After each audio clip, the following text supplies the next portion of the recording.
All right, so let's say I accidentally delete a text thread on my Android phone. Can't find it anymore, but I need it back. What do we do? The good news is that you can get it back, and it's actually pretty easy. You'll want to be on the main page in the messaging app where you see your profile in the top right corner. Tap that, and we're going to go to Trash. And just like that, I see my conversation here. Anything that's deleted and placed in the trash will get automatically deleted within 30 days.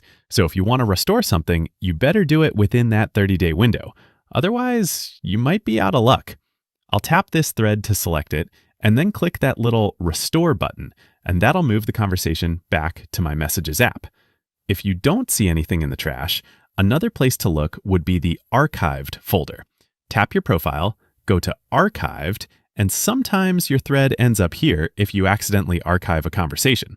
If you find it here, you can long press the conversation and tap that little icon with an arrow pointing up, and that'll unarchive the conversation and put it back in your main messages list. And that is how you restore deleted conversations. Do me a favor and click the like button below, drop me a comment, and share this video with a friend. Thanks all.